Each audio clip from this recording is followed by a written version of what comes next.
Okay, good afternoon, everybody, and welcome to today's meeting of the Planning Committee. I'm Councillor Johnny Crawshaw, and I am the chair of this committee. And apologies this evening, you may hear I'm a little bit full of cold. There seems to be an awful lot of it about. On my left, I've got Becky Eads, who is the head of planning.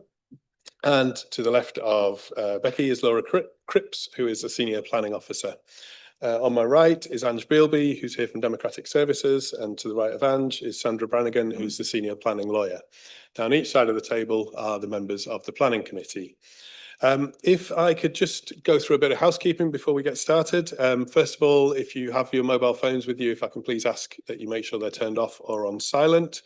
Members of the public in the room, if you need to use the toilets, they're behind you through the grey door. You can do so at any point during the hearing, but members of the committee need to be in the room throughout the process. So we may or may not need to take an adjournment depending on how we get on. You may see some members of the committee have laptops and some don't. That's because some members of the committee prefer to use paper copies of the report and some prefer the online.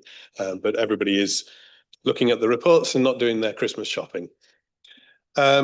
In terms of speaking today at the meeting, can I just remind everybody that the acoustics in this room are not fantastic. So when you're speaking, please speak directly to the microphone in front of you rather than to the left or to the right. And if you can try and speak as clearly as possible, that just helps everybody both in the room and watching online to hear what's happening during the meeting. And in terms of how the meeting will run today, this is a business meeting of the council that's held in public rather than a public meeting. So that means that we have very specific points during which we'll invite public participation, but throughout the remainder of the meeting, if I can ask those people in the room not to try to make contact with or comment to any of the members of the committee during the proceedings. That includes during, if we do take an adjournment, please don't come and speak to members of the committee during the adjournment. Thank you. In terms of the application that's before us today, we just have one item on the agenda today. And when we get to that, we'll go through it in the set way that we always do with every application, which is that, first of all, I'll invite the officers to talk us through the plans. And then I'll invite the committee members to just ask any points of clarification with regards to the detail of the plan. We then ask the officers to give us any updates that may have been received since the papers were published. And then we move to the public speakers part of the application, which is where we have a section for people who've registered to speak on the application. And we do have some people registered to speak. So I'll talk you through how that part works when we reach that section of the meeting. We then go to members' questions to officers, and they can ask questions on anything within the report or anything that may have been raised during public participation. We then go into debate where members can talk around their thoughts about the application before us. And then I'll invite members of the committee to consider the officer recommendation first. So every report comes with an officer recommendation. We consider that a recommendation before we think about any other courses of action. And so it's only if that falls that we would then move to an alternative proposal. I hope that's clear, but I will try to make sure that everybody knows where we are at what stage of the hearing as we go through it. I also just want to acknowledge before we start on this application today that this is an application that's been around for a very long time, and that there are quite a lot of sensitivities around with regards to this scheme. I don't necessarily mean the application itself, but the notion about what happens with this space. And some of those sensitivities are political, some of them are perhaps outwith of the political sphere, but it has been a long time in getting to this stage. I just want to remind committee members and make sure that everybody watching is clear that our role today as a committee is to consider just the material planning applications as they relate to the scheme that's put in front of us, and that's set out in the report today. Those reports that we receive contain summary positions from a range of contributors who will have had detailed and often lengthy discussions before arriving at the positions. And it's the view of the planning authority that committee reports contain all the information we require to make a robust decision. And that applies also in terms of, as we go through the discussion this evening, when we invite officers to contribute, they're doing so from a position of their judgment based on professional qualifications, knowledge and experience. So I'm saying this not in any way to inhibit questioning or debate, but just want us to keep that in mind when we're going through today's meeting. The task this evening is to satisfy ourselves that the scheme that's put before us accords with the legislation and the guidance, and we come to a decision based solely on that. So with that in mind, I'm going to take us to the principal agenda of the day. So we start with agenda item 1, which is apologies for absence. I've got 3 to record. So first of all, Councillor Clark is sending apologies and is being substituted by Councillor Merritt. Councillor Burton has sent apologies and is being substituted by Councillor Baxter. And Councillor Eyre has sent apologies to be substituted by Councillor Orrell. Next is declarations of interest. Can I invite anybody to show now if you have anything you wish to declare in relation to today's application? Councillor Watson. This is not a pecuniary interest, but this was an application which came to, the scheme itself came to corporate scrutiny some weeks ago, and accordingly I saw the scheme in that environment. Thanks, noted. I think there's a number of people for whom saw the scheme at that scrutiny meeting. Councillor Merritt. Yes, I wanted to declare the same non-prejudicial interest. I actually raised some what I think were quite important questions at that meeting, but I sought the legal advice and okay to participate on that basis. Thank you. Thank you. I'm not seeing further indications. I have also to declare 2 interests that are just for transparency. One is that I am a trustee of York Museums Trust, which manages the Castle Museum buildings which are adjacent to this site. I don't think there's any suggestion that there's any prejudicial interest in that respect. And also I'm just going to note, as I often do when York Disability Rights Forum are mentioned in reports, my mum is a member of the steering group of York Disability Rights Forum. I haven't discussed anything to do with this application prior to this meeting. I wasn't aware that they had commented on it until I read the report papers. I note that the paper records there was an objection from YDRF, which was subsequently removed. But just for transparency, I just wanted to make that clear to everybody. So I can move us now on to agenda item 3, which are the minutes of previous meetings. We have the minutes from the meeting held on the 11th of September. They're on page 9 of your pack. Is everybody happy to approve those? Councillor Watson. Thank you, Chair. I appreciate I have put on weight, but when I am referred to the York Arch as being, Councillor Watson noted he was a York Archaeological Trust. I do begin to worry. Trustee. Just could you just repeat what page number that's at? It is agenda item 3, page 9 of the committee page. Where's the typo? What typo? page? Item 14, decks of interest. Oh, I see. Yeah. Toward 5 lines up. Yeah. Okay, we'll make that amendment. Okay, is everybody happy to approve with that minor amendment? Seeing lots of nods. Okay, thank you very much. So I can then move us on to agenda item 4, which is the general remit public participation. We don't have anybody registered under the general remit public participation. So on to agenda item 5, which is the plans list. And as mentioned previously, we just have one application today, which is at page 25 of your pack. And I will hand over to officers to talk us through the report, please. Sorry, I said reports, I mean plans, of course. Lovely. Thank you, Chair.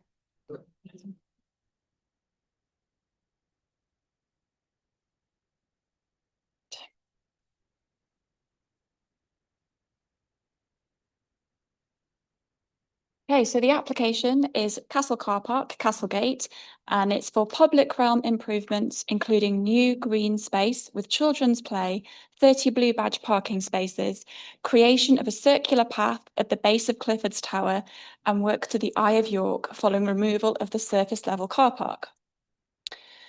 First of all, we have here the location plan with the red line around the site boundary. Moving on to some photographs of the site as existing. So these photographs are taken on Tower Street. And now the views of Castle Car Park. The Eye of York area.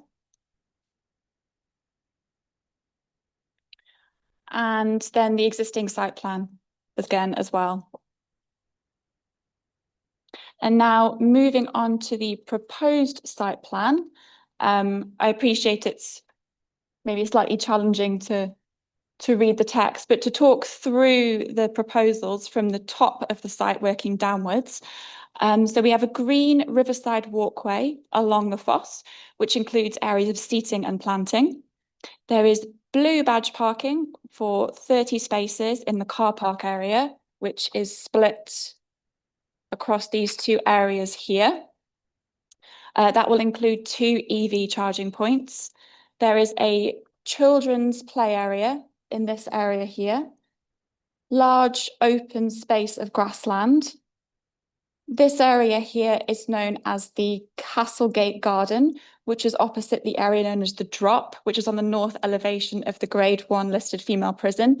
And that will contain sculptural walls to show the presence of the historic Castle Gateway. We then have the swathe planting scheme, which is intended to represent the river's influence on the site. And then this area here is the 1190 memorial space, which contains bespoke stone benches. Moving on, we have, well, Clifford's Tower, and then there is a pathway around the base of the Clifford's Tower, which is referred to as the radial walk. The existing arrival space in front of Clifford's Tower, which is operated by English Heritage, will remain unchanged. Moving now to Tower Street, there will be a further 7 blue badge parking spaces in front of the Hilton Hotel, plus a taxi drop and loading area. The service area here into the Coppergate Centre will remain unchanged. However, there will be resurfacing works on Tower Street to improve the appearance, but also to create clear pedestrian access points of crossing the road as well. Moving now to the south of the site and the Eye of York area, the carriageway width around the rotary is to be reduced, and that will create more green space in the centre, which will be planted and with areas of seating, as well as level access onto the lawn. Parking for the court will remain in this area here, and there'll be resurfacing works in general around the road here. Street furniture wise, across the site, there will be cycle parking, although the final details are subject to condition. There will also be lighting, which will be a mixture of columns, bollards, and low-level lighting, but again, the details of that are subject to condition. And in consultation with the police, it's also been identified that there is the need for hostile vehicle mitigation. So that is also subject to condition in terms of the final detail. We have an illustrative landscape plan here. And then a tree removal retention plan as well. So the trees that are outlined in red are those that are proposed for removal, and those that are in black are those to be retained. Thank you. Okay, thank you. If I can invite any members, if you have any questions on just the detail of the plan. Councillor Fisher. Thank you, Chair. My slight concern, which I've already brought up with officers, is the tree retention plan doesn't seem to the numbers of the trees don't seem to collate very well to the tree survey that was done. For example, the tree survey, the numbers go from 28 to 78, and on the actual tree retention plan, they go from 1 to 53. So it's very difficult to see which the trees that are actually been removed, what their condition is and what they are like when we look at the actual tree survey. Could we just clarify, in particular, there are 3 trees that worry me. One of the lime trees, T53, T54. Now, I can't find T53 and T54 anywhere on this tree retention plan. It says they're near the head of the service yard. So could you just point out where those are, please?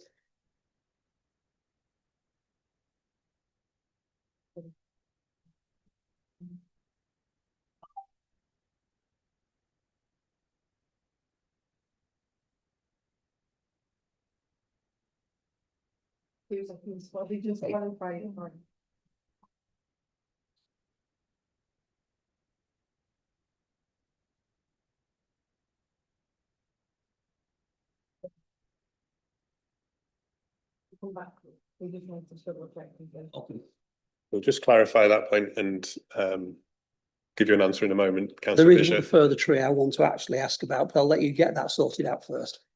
Okay, no, in which case I'll come back to you in a moment, Councillor Fisher. Councillor Whitcroft. Thank you, Chair. It's just about the very northeastern tip of the site there where it goes to the River Foss walkway. I just want to be certain of the actual boundary there. So pedestrian access will still be maintained onto that walkway, I believe. But just precisely where does the site end? I'm just trying to figure this sort of from my own understanding. Is it going all the way along the river, or is it just what point is it stopping?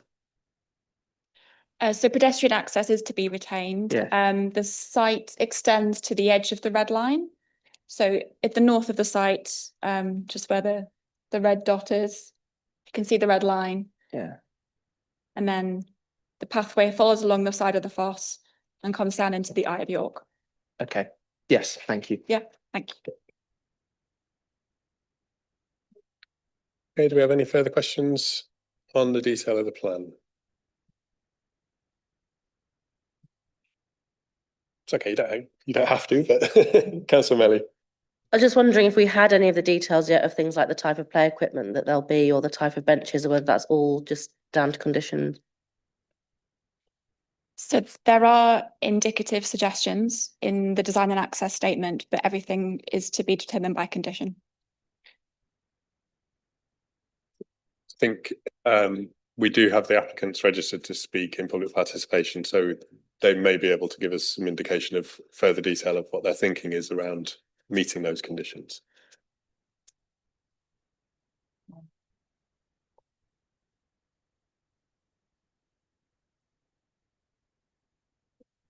So I think, Becky, you've got a response to Councillor Fisher. I think I have the answer, but I don't know. I'm going to show you on the plans that are up there. It's the general arrangement plan. Oh, okay, right, okay. So if we just go to 52 and 53. Yes, can. There you go. So if you. So there's. Just give me a second and I'll tell you. So 52 is to be retained and 53 is to be removed. And they are just at the base of Clifford's Tower. On that plan there, there's one red and one black on the just. It's not very easy on these plans to show you, but that's what will happen. 52 is to be retained, 53 is to be removed. So for clarity, sorry, I'll continue in a second, Councillor Fisher. So on the map you can see. Okay, so there's the pathway that sort of comes down, and there looks to me to be a red cross that's in the centre or in that pathway, which I'm understanding to be the mark of the trunk of the tree. There you go. That's the one. And then so that one is to be removed. Yeah, and that one. And then the one that's just within the planting or the green space on the kind of crossroads with a black cross on it is to be retained. Yeah. Okay. Councillor Fisher. The trouble is that is a silver birch. It's not a lime tree, so it doesn't seem to. I'm fairly sure I've looked at the site endlessly, and I tried to reconcile it, and that looks to me like a silver birch and a fairly scabby one. So I've no problem with that being lost. But it's these two limes which seem to be of high quality. There's also on page 51 it says of particular note is lime tree T39, which is worthy of retention both of its arboricultural value and amenity value by way of its good form, size and location. Well, on the tree survey, tree 39 is in fact a sycamore. So I'm a bit baffled exactly which trees are going and which are staying. And having looked at the site, some of the trees are very worthy of retention if we can possibly do it. So We need to go on the plans that we've had, because that's what we're conditioning in terms of the tree removal retention plan. That's what you're working off, because that's what we will put in the condition. I think you need to probably direct those questions to the applicant when they come up in terms of the clarification. What we will work on is that plan that you've got in front of you there. So for clarity then, when if permission were to be granted, it will be based on those red trees being removed and the black trees being retained, irrespective of what type they are. But to speak to Councillor Fisher's point, to be able to determine you're interested in what type of tree they are. With respect, Chair, you would, the report says that some trees are worthy of retention or of high quality, and they don't seem to be indicated on this tree retention plan. The trees that are on that tree retention plan are not the trees that are referred to in the report, because I've looked at them on Google Maps and they're not the same species. So I'm a bit concerned about this. Yeah, we'll raise it with the applicant and we'll see where we need to come back to on that. Okay, thank you.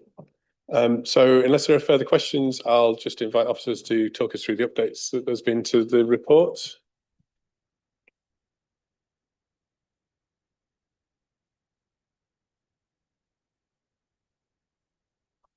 Okay, thank you, Chair. So the first update is just to say that one of the slides in the committee presentation was changed. That was the illustrative master plan. There was no change to the proposal as such. It was just that a red line was added onto that drawing to more clearly show the application area. And we have had 3 consultation responses that were not included in the officer report. The first is from the York Liberal Jewish community. Just to summarise, so there is no satisfactory 1190 memorial space within the current development proposals. The area proposed is too small to fulfil its intended purpose with an adequate space or seating. It has no proper definition as a contemplative area, except potentially in some paving is included, and nor is it considered to be an inclusive or safe, appropriate space as it is sited within a public walkway. The YLJC's understanding was that the 1190 Memorial Garden, which is seen at number 15 on the master plan, was to be sited at number 12, which is now the Swathe. This is different to what they had been led to expect, which was a designated safe space off the main pathways. The York Liberal Jewish community have provided alternative proposals, which are within the committee update. So there's 2 drawings. One which shows the master plan and one which shows the proposed memorial space. Also within the consultation response is that the radial walkway around the base of the mound has no Jewish significance. And if any phasing of the development is required, the 1190 Memorial Garden should be prioritised. There's also the matter of the general agreement that the plinth and the housing of the current plaque should remain in its current location, but the plaque itself should be replaced. However, this is not dependent on the planning application. So just in response to that, the comments from the York Liberal Jewish community are noted. The planning decision must be made on the merits of the proposals submitted by the applicant. Whilst comments made in respect of the 1190 memorial space must be taken into account, it is considered that the scope of the planning process is limited in respect to assessment of what may constitute an acceptable design for the 1190 memorial space. We have also received a response from the York Civic Trust. So in relation to blue badge parking, there's general acceptance. However, the York Civic Trust has asked that the usage of the blue badge parking is reviewed, and they've also asked that the council explore the use of grass reinforced surfacing for a small portion of the space at the Castle Museum end. The Trust also welcome the revised emphasis on open lawn areas in the introduction of children's play. And they also welcome the enhanced public access to the River Foss as a success of the scheme. However, the Civic Trust have also raised concerns about the 1190 Memorial Garden. They say the Castle and Eye of York hold some of the city's most difficult histories, and most notably the 1190 Jewish massacre and the last drop execution site. They have gone on to say the space is an elongated pathway-like arrangement which risks creating an awkward situation in which people pausing to pay respects are repeatedly passed or squeezed by those moving through the site. And it's unclear how the space is differentiated. The Trust go on to say that should budget be an obstacle, that they suggest the first review is the full extent of the radial walk, which offers limited functional interpretative value, and also the size and position of the proposed swathe as well. So in response, these comments are noted. The suggestions are made about ongoing review of the blue parking use and the use of the grass reinforced surfacing of this area. The review of the usage will be part of the operational phase of the car park, and surfacing materials are subject to condition 15. We've also received comment from English Heritage. In general, English Heritage endorsed the principle of redesigning large parts of the former castle and county jail area and agree there is potentially significant public benefits. However, they've raised concerns with the radial path, the 1190 memorial space and the swathe, stating the radial path creates a barrier between the mound and its surrounding. The 1190 memorial space is wholly inadequate and is not separated from the main path and principally formed of hard surface. And the swathe, while not unattractive on its own terms and as a green area, is meaningless in terms of representing a historic layout. So again, English Heritage comments are noted, and the planning application must be decided on the merits of the proposal submitted by the applicant. And whilst comments made are noted, the planning process is limited in respect to the assessment of what may constitute an acceptable design. And then finally, 2 representations in objection have been received, where the objection comments differ from those matters already set out in the committee report, is as follows. So there's concerns that the Foss Bridge would not be delivered. There's a potential safety risk to children playing from the car park. The option to relocate Spark York from Piccadilly to Castle Car Park, and a larger memorial space is needed. The officer response to this is that a bridge across the Foss isn't part of this planning application, but this application would not prejudice a bridge coming forward in the future. And in terms of the risk to children playing from the car park, the indicative HVM strategy includes a low-level earth-backed stone or concrete wall 600 to 800 millimetres high, which separates the car parking area from the play area, plus planting is proposed to provide a visual and spatial separation between the spaces, and this would provide a level of protection to play area users. And just to note, the above does not change the officer recommendation, which is to approve the application with conditions. Thank you. Okay, thank you very much. Wait, Oh, we've got further updates. Apologies. apologies, we've just got an extra 3 that have come in last minute that didn't get to go on the actual additional information. So we've had 2 representations from residents, actually not, well, one in York and one not in York. One speaks about where they think they will be able to park when they come into York, and that the car park not being available raises concerns. The other says that the proposal looks good, but they'd like to see a riverside walkway retained.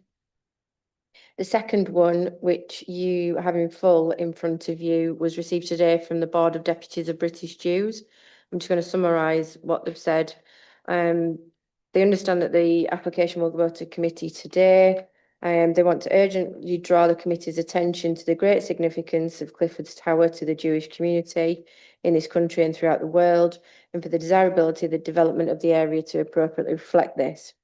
They've also gone on to request that the 1190 Memorial Garden be reinstated to provide a proper multifunctional space that is, and they've given suggestions of commemoration for those who died in 1190, a proper reflective space for those who wish to pray and quietly think, an informed functional space where schools and tour groups can learn about Clifford's Tower and its history, a focal space for the annual Clifford's Tower commemoration event, and a quiet seating for all. Thank you. Okay, thank you very much. So I'll now move us into the public participation section of today's meeting. So as I mentioned, we've got a number of speakers registered. What I'll do in a moment is invite you up in the order that I have you, and you'll have 3 minutes to address the committee. When you've done your 3 minutes, if you just sit tight for a moment, and there may be questions from members of the committee, and I will give people just a sort of a warning if I think you're running over your 3 minutes. So the first person I have registered is Lillian Coulson, who is speaking in objection on behalf of the York Liberal Jewish Community's submitted objection. So if you take your seat, there's a little button on the microphone just in front of you. It looks a little bit like a Wi-Fi symbol. If you push that, yep, your microphone's live. So if you want to start in your own time, and I'll just give you a heads up if I think you're running over your 3 minutes. Okay. YLJC, as York's Jewish community, has been a long-standing consultee representing British Jewry nationally to ensure that the history of the massacre of Clifford's Tower should be properly commemorated and provided for within any redevelopment proposal. The report's description of the 1190 memorial space as a space for contemplation that will feature a landscape garden with seasonal planting and integrated seating is not matched by the proposals on the master plan. To be suitable for contemplation and communal commemorative ceremonies, a designated memorial area set outside the walkways is essential. These same amendments to the current scheme are requested by English Heritage, York Civic Trust, Dr. Hampson of York University, and the Board of British Deputies, as you've just heard. The master plan needs amending to include an 1190 memorial garden that is an inclusive respite, contemplative, multi-purpose space that meets the needs of those who use it and are not currently catered for within the master plan proposals, which are a commemoration for those who died here in 1190, a proper reflective space for those who wish to pray and quietly think, an informed functional space where school and tour groups can learn about Clifford's Tower and its history, a focal space for the annual Clifford's Tower commemoration event, which is organised by the City Council, and a quiet seating area for all provided in a designated landscape space where large numbers of people can sit off the main walkways overlooking Clifford's Tower and away from the main children's play area, so a peaceful space for all, including older people and those with physical and mental health needs, to sit and relax in a quiet space. A contemplative garden for all, where people can quietly sit to consider the past and celebrate that in York we stand together, would be a wonderful statement and a legacy and should be provided at the earliest possible date. There's currently no peace garden in York, and where better to site it than here, at the heart of the city's former castle and historic atrocities, to provide a new welcoming space where people can sit and also learn of our city's values. Our submitted design for the Memorial Peace Garden features a circular area with seating to meet those needs, sited within the southern part of the swathe, which we're advocating should be substituted within the formally approved master plan. This is the only way it will get certainty of being included and implemented. As with these other consultees, we ask you to look again at the scheme's priorities and phasing should there be budget constraints. And thank you for including YLJC in the consultations to date. Thank you very much. If you just want to hang on for a second, are there any questions from members? Councillor Colwick. Chair, thank you. Thank you for your contribution. You've been consulted, you've been a consultee in the process. The points that you're making, I don't think are fresh points. Do you feel they were adequately represented in the report? We, and working with the head of English Heritage, who's been working with the local guys as well, and Dr. Louise Hampson from the University of York, head of the Department of Christianity, who's done all the research into the Jewish history and shown how the Jewish community over the centuries has worked with the church and the civic people. We've been saying this for the last 15 months, 2 years. Every time Matt's here, who's the landscape architect. We've had meetings again and again. We were told, is it okay if we have it in the swathe? We started off with this big area. It was fine. The radial walkway was fine when you had a circular planting area separating it from the road, and when we were promised traffic was going to be reduced on the road. But to suddenly be saying, you've got to stand and contemplate and walk around instead of having a safe space where you can sit quietly, just is beyond belief. I mean, I'm advocating as well, saying there's nowhere for older people. You've got you've got seating next to the children's play area. There's loads of it down there. You've got some coming, as they said, towards the back of the Castle Museum areas there, but there's all the seating that was originally along the strip, the pathway that went down from the top of the site down past Clifford's Tower has all completely disappeared. I've been talking to disability groups. They're saying, where's it all gone? I've been speaking to mental health groups. They're saying we can't sit on a main pathway. We've said these things again and again and again, and we keep being told we're quite satisfied with the proposals, which is why I'm sorry, I'm sitting here again today getting really emotional thinking, why am I spending my time trying to fight for something for our city when we just get ignored and silenced every time? Sorry.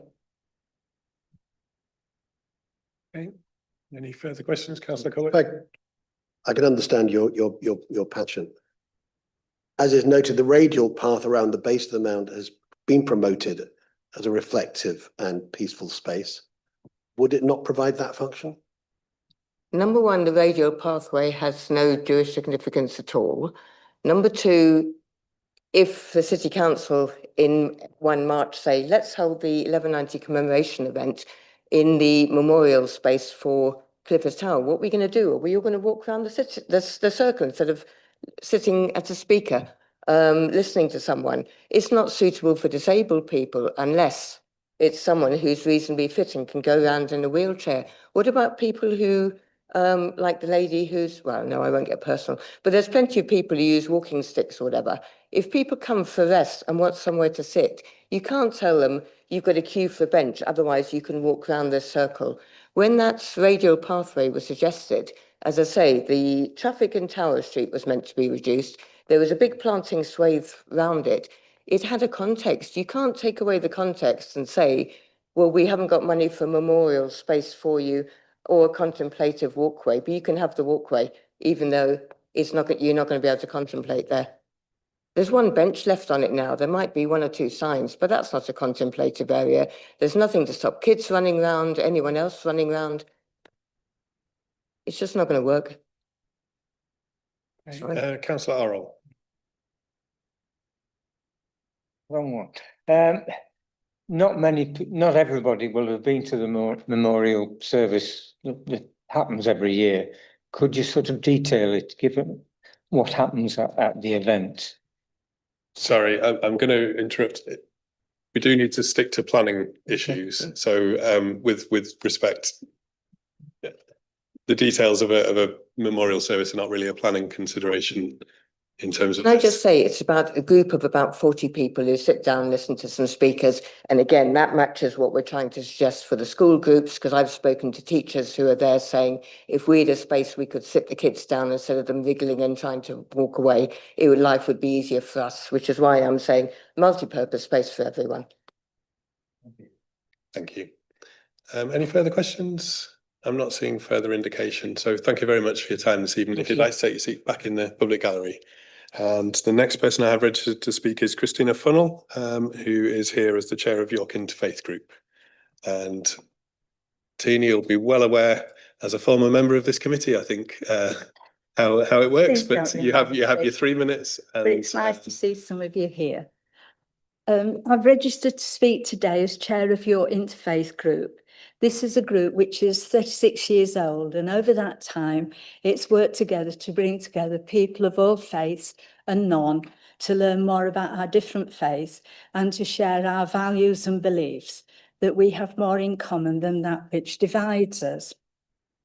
All the faiths have one thing in common, whichever way it is expressed, and that is they all promote a love of people of all faiths, race and colour, and that they seek to live in peace and harmony within their communities. Our membership includes Jews, Sikhs, Baha'i, Hindus, Muslims, Christians, Catholic, Protestant and others, Unitarians, Quakers, Buddhists, pagans and humanists.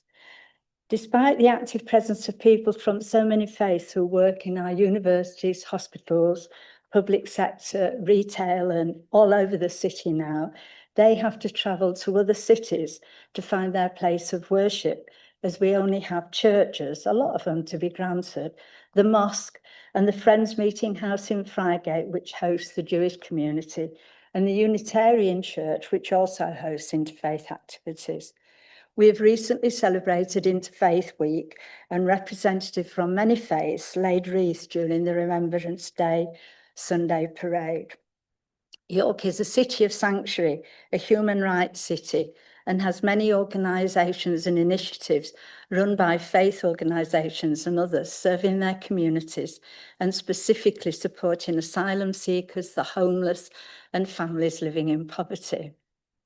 The recent incidents with the flags and the increase in racist attacks and general abuse of people of colour has caused alarm and fear among many residents and students, which has been shocking and frightening for them. It has also brought out the best in many York residents who have stood up against this and shown support and friendship too. So what has all this to do with the proposals we are considering today? I fully support the proposals in general and certainly all the issues that Lillian has so graphically outlined, as have other organisations which have made representations. I've been on this committee looking at plannings for this area of the city before, and so I really hope that this time we're going to bring these fantastic proposals to fruition. But I wish to strongly support, on behalf of all the members of the Interfaith Group, the proposal that the Memorial Gardens be expanded to include a peace garden for the whole of York and its visitors. We have had many other atrocities in this city over our history, not least, for instance, the persecution of Roman Catholics when people like Robert Aske, a nobleman, dared to defy Henry VIII and was hung in a cage outside Clifford's Tower and left to starve to death.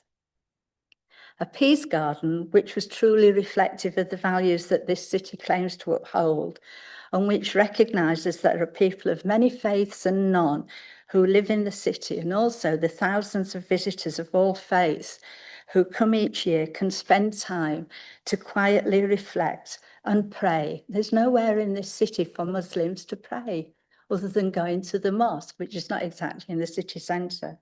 And it would be truly a significant acknowledgement, not only of our past, but also of our intentions and values for the future. Thank you very much. I let you run over a little bit there. I was sort of hesitant to interrupt you, but thank you for the contribution. Members, are there any questions? No questions. So thank you very much for your time. And if you take your seat back in the public gallery again, and the next person to speak I have is Flick Williams, who I believe is joining us online. So Ms. Williams, are you able to hear us okay? Yes, good afternoon. Thank you. So if you'd like to start in your own time, and I will give you a nudge if I think you're running over your 3 minutes. I welcome the fact that this scheme now incorporates the retention of 30 blue badge spaces, essential for many disabled people to continue to be able to access the city centre. My main disappointment is that the relocation of shop mobility to ground floor level adjacent to these spaces was not included. But on the whole, the designers have listened carefully to feedback from disabled people and shaped the scheme accordingly. However, I am being markedly more cautious with my praise now, given what we have seen regarding the Coney Street project subsequent to its gaining planning consent. Assuming this scheme gains planning consent today, what concerns me now is the interim arrangements during the construction phase. The existing blue badge spaces are in constant use, even outside of the busy pre-Christmas period. Because the existing blue badge spaces are located next to Clifford's Tower and the new replacement spaces are to be located on the other side of the space adjacent to the River Foss, it is entirely possible to approach this in a phased manner, not closing the existing blue badge spaces until the replacements are ready for use. Yes, this has a cost implication, but it is essential that this form part of the procurement process, and I ask that you include this as a condition. Blue badge holders simply cannot be without access to these 30 spaces for the duration of the works. My sitting by the car park collecting signatures and talking to disabled users of the car park during the first iteration of this planning application tells me that. Coppergate multi-storey is not an alternative, temporary or otherwise. With no ground floor, disabled people are separated from their vehicles by lifts, which could go out of order at any time. The car park is old and inaccessible to those with wheelchair accessible vehicles who are also unable to park in on-street spaces because they need access to the rear of their vehicle for entry and egress from said vehicle. Nor are the other outdoor ground level car parks a substitute as they are located too far away. Castle Car Park is by far the closest to the majority of city centre destinations. I measured them all and refer you back to the Martin Higgett report. That's my speech as I prepared it, but I am also concerned now to learn today about HVM. On the original iteration, it had HVM bollards across the access road up to the Eye of York. And if that is to be reinstated, which we believed it was not, that gives me concern about taxi and drop-off access to the Castle Museum and the courts. So I implore you to make it a condition that blue badge spaces at this location will be available throughout the redevelopment works. Thank you. Thank you very much. And if you just hang on a second, are there any questions from committee members? I'm not seeing anybody with any hands, so thank you very much for your contribution, Ms. Williams, and you'll be able to continue watching the webcast on YouTube. Okay, the final speaker that I have is David Staniland, who is the agent speaking in support. And I think you're going to be joined at the table by Ben Murphy, who's the council's head of city development, and Sally Cawthorne, who is the regeneration officer. If you'd like to come to the table now. And I believe, David, you're going to give us a 3-minute presentation, and then Ben and Sally are available to answer any questions.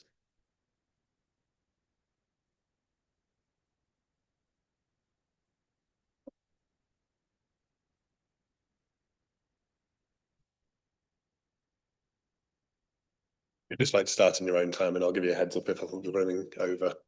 Okay. Good afternoon, everybody. My name is David Staniland, planning consultant from BDP, here to represent the City of York Council. I'm accompanied today by Ben Murphy, Head of City Development, and Sally Cawthorne, Regeneration Project Officer, who are happy to join me and assist in addressing any questions that members might have after this speech. Full planning permission is sought for the redevelopment of Castle Car Park to transform it into a high-quality public realm and new green space, which provides opportunities for recreation and active travel, as well as improving the setting of a number of important designated heritage assets in York. The scheme will create a valued amenity for communities in the heart of the city centre, with space for play, quiet reflection, group activities, commemoration and socialising. The proposals include the provision of a riverside walkway, a garden which marks the castle entrance, a multifunctional 1190 memorial space, which is an area for contemplation, the swathe, which incorporates a landscape approach to reflect the castle's original defences, a radial path around the perimeter of the castle to help create an inclusive experience, a new play space, the retention of 30 blue badge car parking spaces in the reconfigured car parking area, and 7 more on Tower Street, and enhancements to the central green space at the Eye of York, including a new pathway. Members will be aware that this proposal has been years in the making.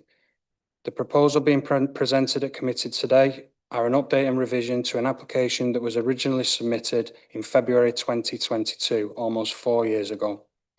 The proposals have been co-developed through very extensive stakeholder and community group engagement and consultation, using innovative, nuanced and insightful techniques to comprehensively shape outcomes. Regular meetings have been held with stakeholders, including the Castlegate Advisory Group, English Heritage, York Museums Trust, York Civic Trust, Historic England, Make It York and York Crown Court. The My Castle Gateway project has delivered an extensive programme of public engagement comprising online meetings, site tours, regular blogs, emails and updates. Meetings have also been held with key interest groups, including the Conservation Area Advisory Panel, York Business Improvement District, York Liberal Jewish Community and York Access Forum. The application seeks to strike the right balance in meeting the needs and aspirations of all members of the community in a sensitive way. We are of the firm belief that it achieves this. We have sought to work with statutory constitutees and officers to overcome comments raised, which have either been addressed or can be managed and controlled via condition. We respectfully request that members support your officer's recommendation for approval and grant planning permission for this transformative proposal, which is warmly anticipated by communities and stakeholders. Should members have any questions about the representations heard today or on any other matters, we would be happy to address them. Thank you very much. So members, do you have questions? Councillor Whitcroft. Thank you, Mr. Stanland, and to the officers here. I appreciate you outlining the engagement that you did there with the various organisations. We've heard from a representative of York's Liberal Jewish community today, and we ought to treat this with the utmost sensitivity given the nature of the site and its dark history when it comes to the massacre that took place. There is obviously clear concern that throughout the consultation process there may have been a reduction in what was offered to the Jewish community for a memorial garden. The memorial garden is there, but I was wondering if you could just explain from your perspective why the memorial garden takes its current form in the plans, and did this come up as an issue in the consultation? How did you proceed in order to try to adhere and accept the views of the York's Liberal Jewish community? And I appreciate the sensitivity around this. So, yeah, thank you for your time, but I would like an answer, please. Just pop your microphone on.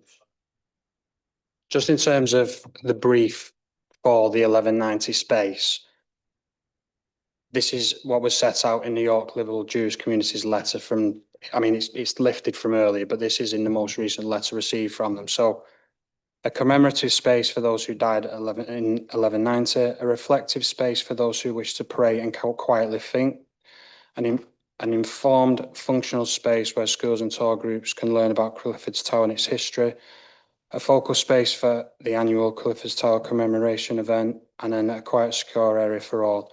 So when the application was originally submitted in 2022, there had been, a significant level of public consultation before then. For various reasons, that application was basically halted and several changes were made to the proposals. The 2022 1190 space was situated slightly further north. It was still adjacent to the tower, adjacent to the pathway. I made a note of some of the areas. So the 2022 space consisted of 65 square meters of area, which allowed for, if you take a 1 square meter per person, that allowed for 65 people standing. The guidance does actually dictate half a square meter, so you could potentially have more, and then 22 seating. When the revised scheme came forward in July of this year, the 1190 space had moved further south, which was as a consequence of further consultation that had taken place. So it's adjacent to the entrance of the tower itself. Now that space was reduced to 26 square meters, allow for 26 people standing, 12 seating. At that point, we listened to the concerns that were raised about the size of that space. And whilst the most recent plans that have been shared today were submitted to the council in December, they have been in the works for several months. And I'm just going to refer back to the 2022 area, 65 square meters. The current proposal is 57 square meters. So it is just shy, but it's in effect the same size as the proposals that were put forward in 2022, which the York Liberal Jewish community described as being extensive. So, I mean, do you want me to carry on? Just one brief point of clarity there. 57 square meters and how many seating spaces? 15.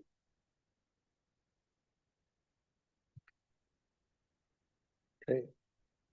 Sorry, I have seen you, Councillor Stewart. I think I saw Councillor Merritt with a hand up as well, but possibly not. Okay, Councillor Stewart next.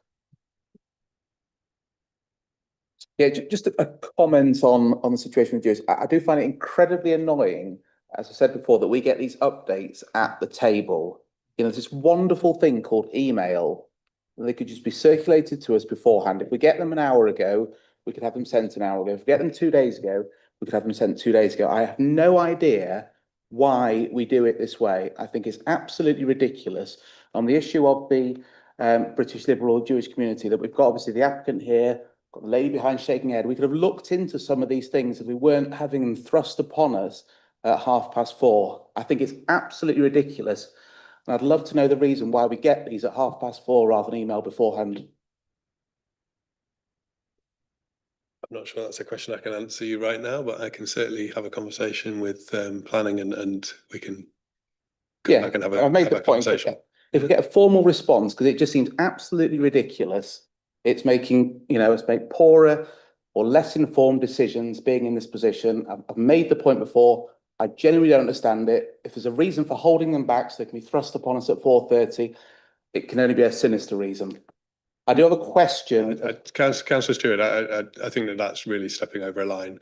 My understanding is, but I don't want to get into a debate about it now. I will very much take it up. I think my understanding is that everything that is received by this committee has to be in the public domain. So the report has to be in the public domain. So the report has to be in the public domain, and the update pack has to be in the public domain.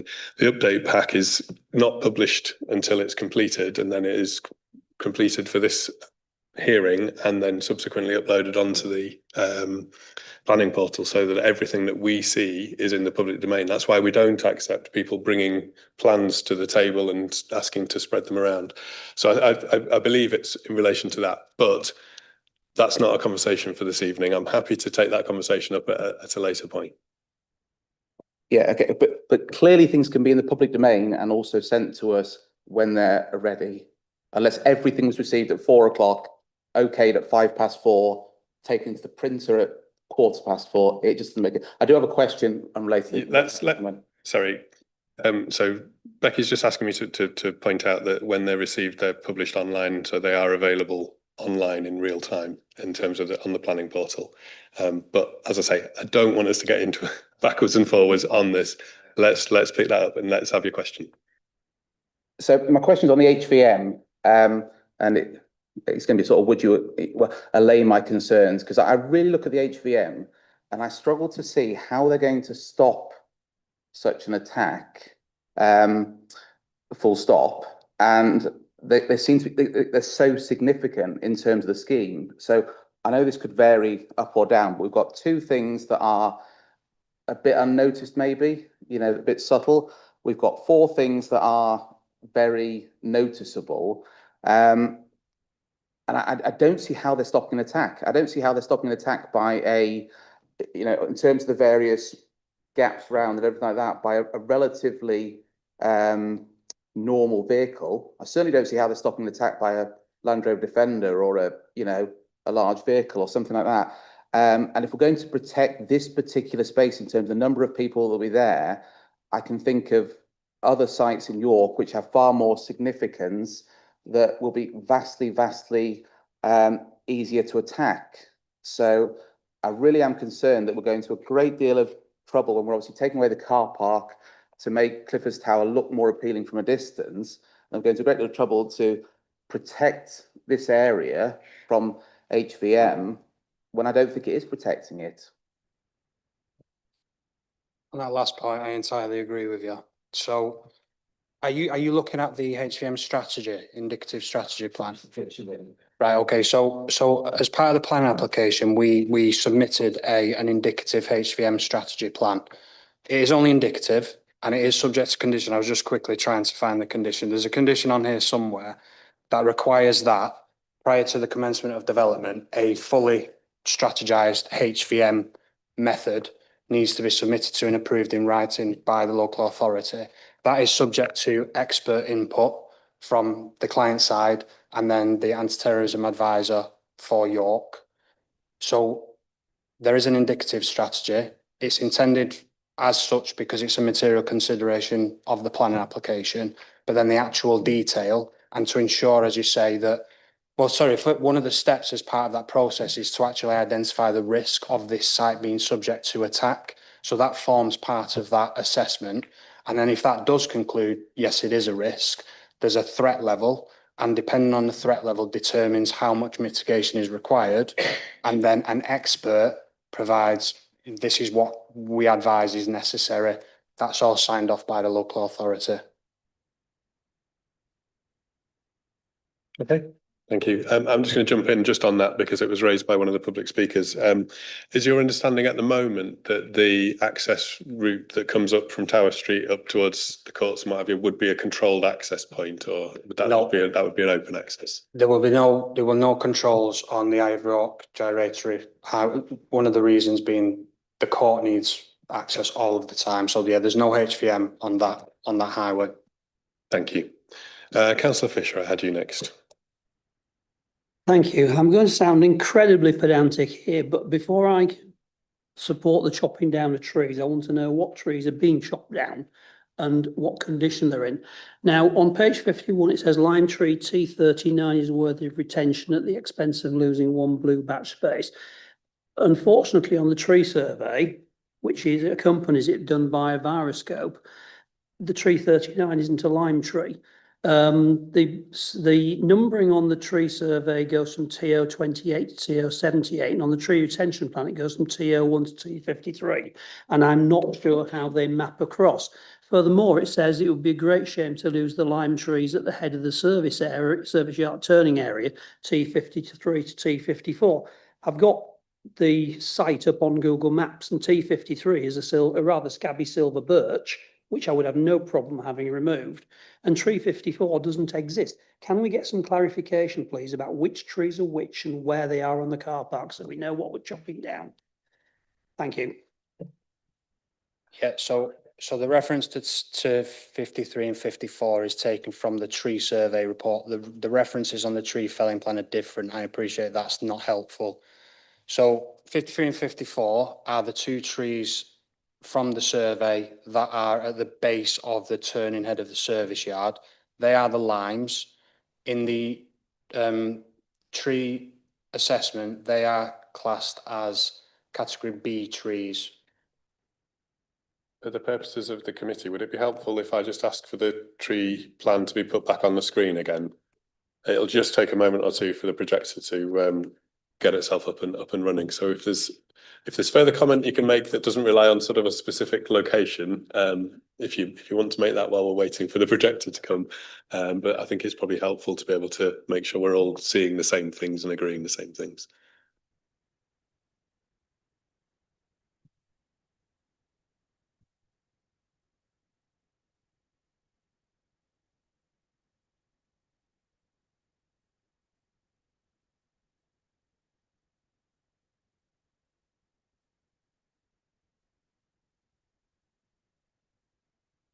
So with that screen that you can see behind you, are you able to just describe and So just point. yeah.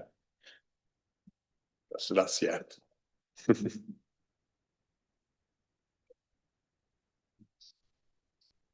That's 53 and that's 54. So that's the service yard turning head, and it's those two trees there. Thank you. Where's 39, please? Where's 39, please? I'll have to look at it. 39 is the northernmost, slightly more northernmost of those two.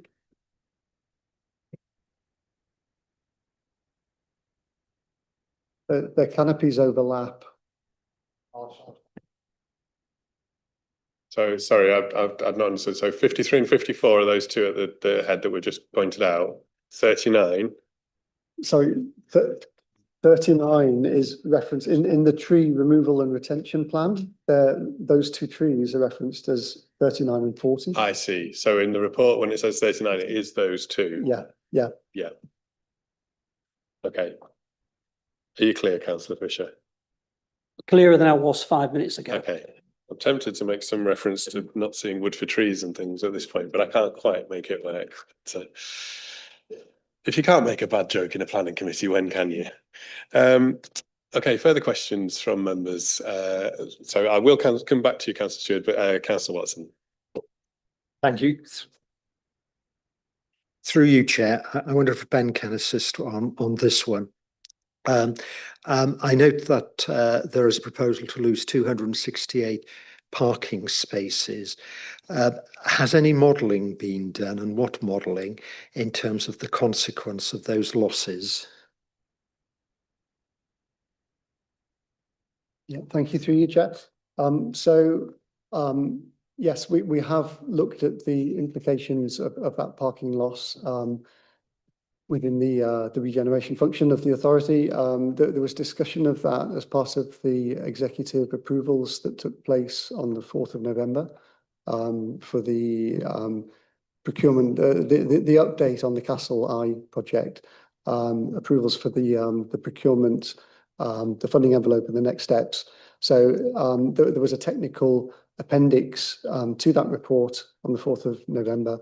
There was modelling undertaken as part of that technical work. I don't have it to my fingertips. If there were specific questions related to that, I can pull it up. Okay, thanks. Hey, Councillor Melly, I think you had a supplementary on that. Yeah, my specific question relating to that is whether that assessment of those impacts was only about people using that car park to visit York City Centre, or whether the impacts of people who use that as their home parking was also considered. So I think there's probably two different types of residents who use that as their home parking. There's residents who live in the city centre and don't have any off-street parking or don't have any on-street parking. Maybe they live in the pedestrianised zone, don't have anywhere to park their car, so they can get a resident contract parking permit with the council to park in that car park. And then there's also people on nearby streets who do have residents parking, but when it floods and they can't park there, they can use their residents parking permits to park in this car park. Because I think a lot of what's in the report seems to be about people using this car park to visit, where it says that they'll be encouraged to use more sustainable transport modes, and anyone else who does still drive the city centre, there's capacity in other nearby car parks, so it doesn't seem to address people who use it as their home parking, not visitor parking. Yeah, thank you through you, Chair. So, yeah, the work which accompanied that report back in November to executive was fairly high level. It, to my knowledge, considered the impact in a sector-based way for that part of the city and in a high-level global way. We are, though, aware and mindful of the car park being used by residents as well. The report refers to other work which is ongoing at the moment around movement and place strategy for the city, car parking strategy as part of that for the city. And it's within that broader context and forum that we would be looking to devise specific solutions in relation to that use that you're referring to. So some solutions will be found, but not part of this planning process. Will be done separately through a separate process. Is that what you're saying? Yeah. So there's a strategic transport function that obviously as an authority we undertake, and it's as part of that function that we need to consider those specific uses and how we accommodate them in the best way across our assets and across the modes that we have in the city. Yep. Okay, was that your substantive question as well, or was there a right? Okay, you were then next on my list for a substantive question as well, and I've just seen Councillor Maris as well. Well, I've got quite a lot. Tell you what, do a couple. I'll come to Councillor Merritt and anybody else, and then I'll make sure I come back to you. Thanks. I've got some question about benches, because that's something that has been raised in some of the comments from the public and also here today in public participation. So I was wondering if you'd tell us a bit about how many benches you're planning, the location, are they likely to be age friendly? Are they likely to have hostile architecture as part of the design, that sort of thing? I'm going to ask the chair whether it's appropriate that the landscape architect answer that question, the man sat behind me, or is it us three? I mean, he is best placed to answer it. I'm afraid because of having had some issues in the past with applicants and developers, we've been quite strict about limiting who comes and speaks. So if it can come through you, please. Okay. The master plans illustrate the benches and the seating areas that are proposed as part of the proposal. Without counting them, I don't know how many there are on there, but the proposals are also subject to a condition that requires the specific details of all of the soft and the hard materials, including the street furniture. So, I mean, in general, yes, it's going to be benching that comes forward that complies with guidance and the requirements of all members of the public. Okay. Did you want to take a second question? There's also been some comments about the cycle parking and whether the amount is adequate and whether the design is suitable for adapted cycles. Yeah, it was a comment that your highways officers raised during the process. So yes, there is cycle provision that meets standards, and there is also, as a request from your highways colleagues, a provision for accessible cycle as well. Okay, Councillor Merritt. Yes, I just wanted to understand about the memorial area. Perhaps it would help if I might be able to put up a detailed plan of the particular area on the screen. I'm happy to bring up the plans that we've got in the pack. If we can just have the projector on again, please. Just while that's warming up, if you'd be asking a question. It's a struggle looking at this stuff in the pack because of the small scale. But I think the two concerns that have been raised appear to be the single bench. You said 15 spaces. Is that the same single bench that's referred to? But also because the area's on a public walkway, so it doesn't really give the separation for a more contemplative area. I just wondered how you'd considered that when in the earlier discussions, and why you've come to the particular solution that you did. So I did say 15 seats in the latest proposal. So it's a difference of opinion in terms of we've heard that it forms part of it. It's just a path. We've heard. The materiality of the space means that it is going to be distinguishable from the path. And I also dispute the point that if the space is in use, a member of the public is just going to walk through it. That's not going to happen. People don't do that. So I dispute that point. We have listened to the concerns that have been put to us, and that is reflected in the proposals that were submitted in July against the proposals that are being considered by members today. It is a significantly larger space than was submitted in July.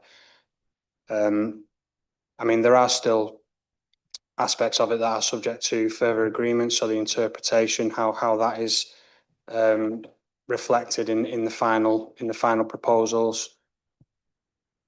So I think it's also important to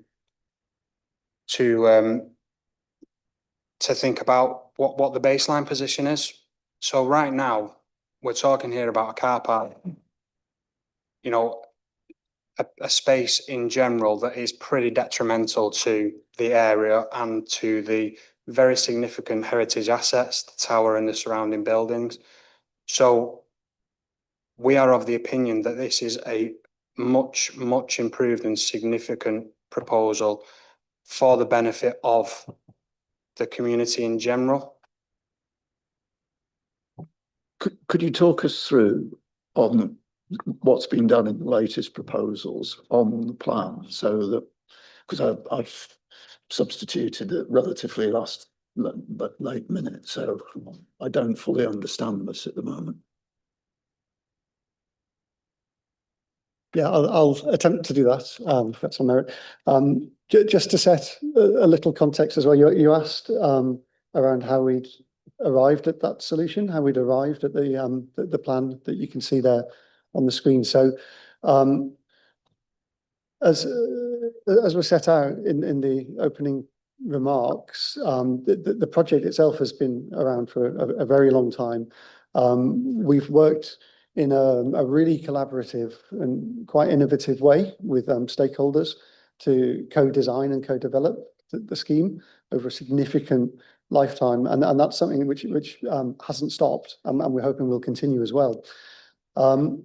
The plans which were resubmitted back in July of this year set out an approach which, as has been explained, was spatially perhaps quite small, The plan that you can see in front of you now is an iterated version, and it's not.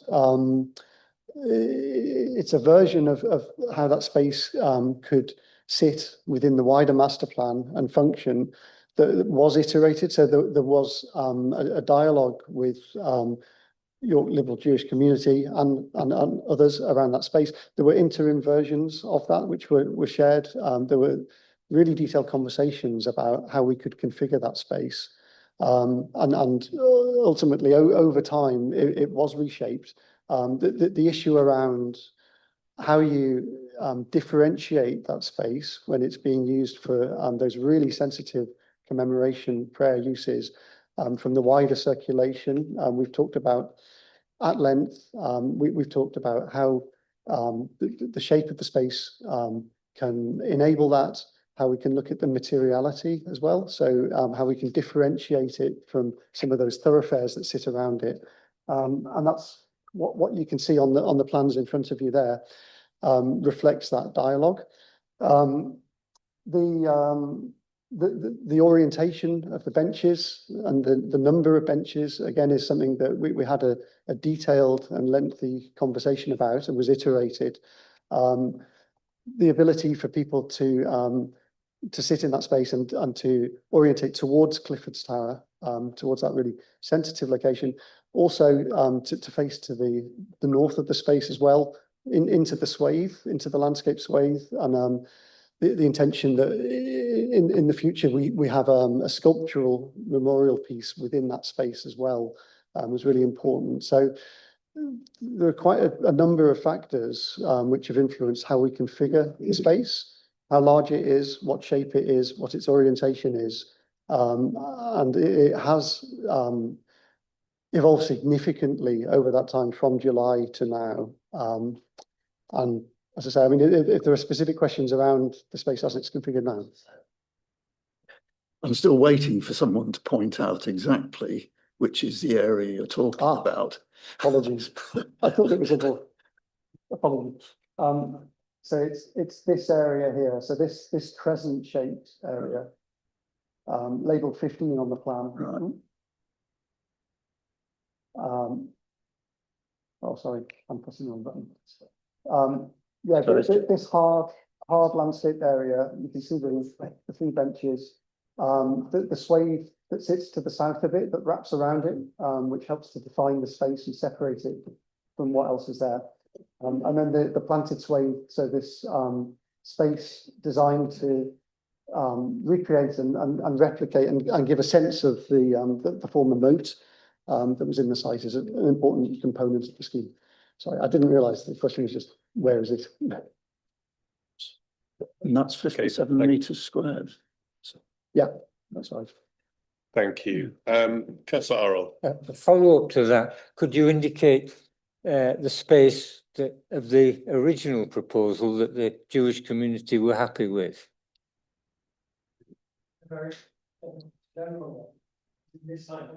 Sorry, could you just speak into your microphone, because we can't hear very well when you turn your back. So you can move the microphone if you need to. Apologies. Yeah, thank you. Apologies. So originally within the 2022 submitted plans, I'll point with the laser. We were in that space there. So the walkways within the master plan at that point were configured slightly differently. So it's at immediately left of the walkway in that part of the plan. I'm just going to remind members, sorry, we can't take any further comments from the public gallery, please. I just need to remind members that we are determining the application that is before us, not earlier or later iterations. It is this application that we need to be thinking about. So I had Councillor Melly, unless anybody else has further questions, I'll come back to you for some more.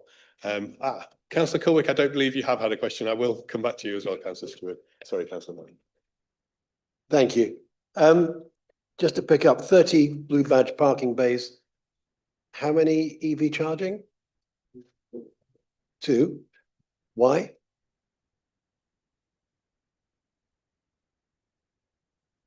There isn't actually any specific guidance on how many need to be provided. two constitutes, a reasonable percentage in terms of were you to provide what the guidance dictates. So it's in line with guidance, even though there isn't any. I believe the report says that there's ducting in place for further expansion of the EV charging. Yeah, just going to say, Chair, that there is ducting to be put in, so further charges can EV charges can be done. There is a capacity issue in electricity in the area at the moment, so a balance for the site and stuff. So from discussions, but there is provision for more power to come into the area that National Power Grid are doing at the in the foreseeable future. So hopefully that can increase. Okay, and were you on a supplementary on that? Yeah, is that okay? Yeah, that's fine. Yeah. I was just wondering whether the EV charging stations, have you got a design for them yet? Are they just going to be of a standard design, or are they going to be of a specially designed, accessible design? The designs haven't been worked up. They'll be worked up in the next stage. We have worked with the colleagues within the council that provide the EV across the council at the moment. So, but the design isn't worked up. That'll be done in the next stages. I think something maybe to bear in mind then when you do get to that stage is that obviously there's lots of different types of vehicle and access to vehicles that people require. And I think a lot of people who use rear wheelchair access into vehicles find that EV chargers get in the way of that. So it's just something to bear in mind. Thank you. Councillor Stewart. Thanks, Jay. It's just following on the sort of economic side from Councillor Watson's question, because often we look at the harm of something as against the economic good, but here we're effectively looking at the opposite almost. So it's probably a question for Ben in terms of if this happens, then obviously on day one we're going to lose all that car parking revenue in excess of £2 million. The hope is obviously that people are going to go on other forms of transport and everything like that into the city, and the hope is that they're going to more people are going to be attracted to the city and enjoy the sort of area, which is fine. Obviously, it's very, very difficult for us to gauge the extent to which that will happen.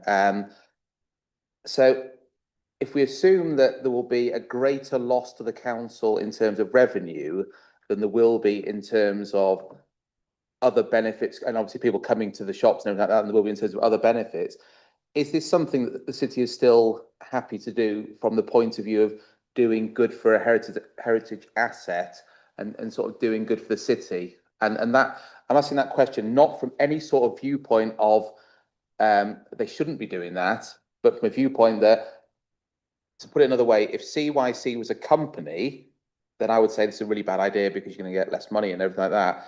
But is there a large part which is about the heritage asset in itself, rather than just the idea the heritage asset will get more people into the space one way or another, if that makes sense? Yeah, thank you through you, Chair. So just a point of clarity, the income that comes from the car park currently to the council, we're not predicting that that's entirely lost. So the executive report that I mentioned that went to early November looked at the residual capacity across other assets that the council has within that part of the city, underused capacity, and found that we would see some uplift in income in those other facilities as people switch. So just a point of clarity. Yeah, in terms of our role as city ambassadors, yeah, there are really key benefits that flow from the scheme in terms of attractiveness, attracting people in terms of dwell time within the city centre as well, providing the play space for young people and families to spend more time there.